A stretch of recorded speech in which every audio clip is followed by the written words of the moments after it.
Hello friends! If you're new to my channel, welcome. If you're a fan or a subscriber, welcome back. Thank you for the patronage, I really do appreciate it. For those of you who are new, please hit the subscribe button. Today I'm going to be talking about Jim Jones and his first church that he named Community Unity. Let's get into it.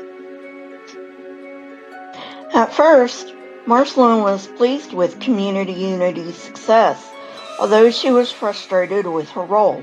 Oh yes, she knew that as pastor, Jim would get most of the attention, but she expected to have her own role in organizing worship services to fit specific themes.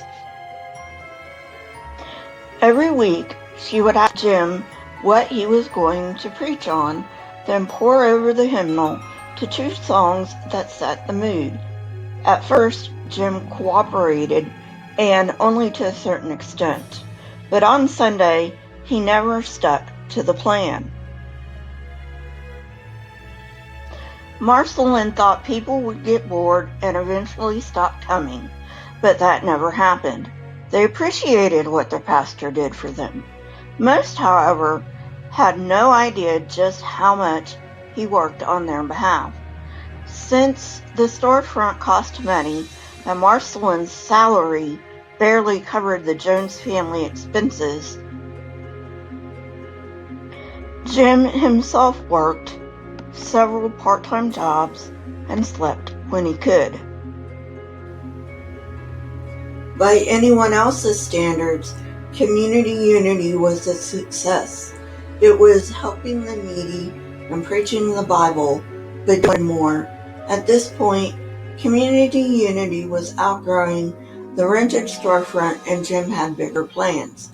A soup kitchen clothing bank, free child care for impoverished working mothers, as well as a place to aid the unemployed in finding work.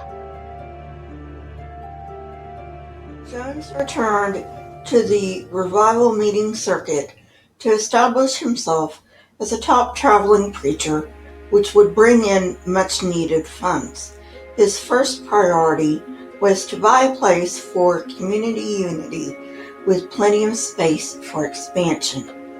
He had an uncanny knack for knowing how much Bible quoting and how many miracles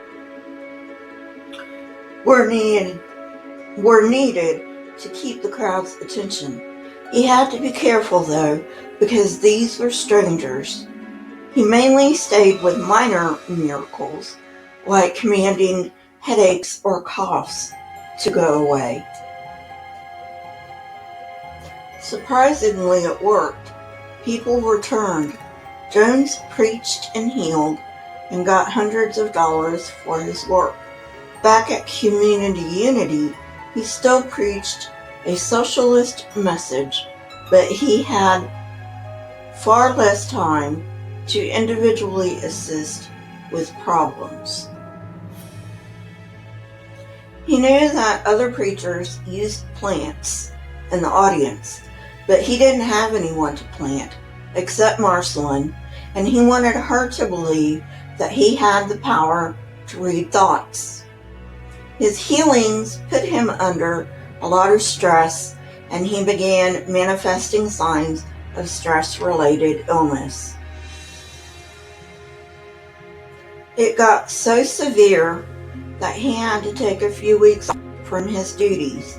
He asked Ron Haldeman to preside at Community Unity in his absence. Ron was astonished at the growth. It had gone from 24 to 100.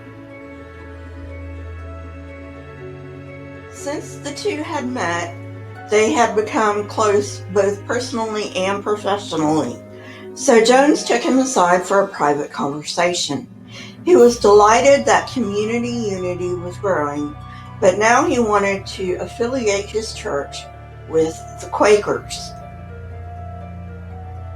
He knew that the most crucial step was the written request that demonstrated how the church adhered to and would help extend the Quaker philosophy. And so he asked for Haldimand's help. Haldeman said he would be delighted to help his friend, but Jones wanted Haldeman to write the application. Ron was flattered, of course, and started immediately. Jim never intended to give over control to any administrative board, but affiliation would give him a powerful tool as he worked towards social and political influence. There will be a part 2, so be on the lookout for that. If you like this kind of content, hit the like button, press the subscribe button, and if you want to know when I come out with new content, hit the bell next to the subscribe button. My Twitter, Discord, email, and PayPal links are in the description, along with the source that I used for this video. If you wish to support this channel, you may do so on my PayPal link. Keep learning and searching for truth. Here are a few videos from my library. If you have not watched them yet, go ahead and watch them and tell me what you think. Until next time, friends, goodbye.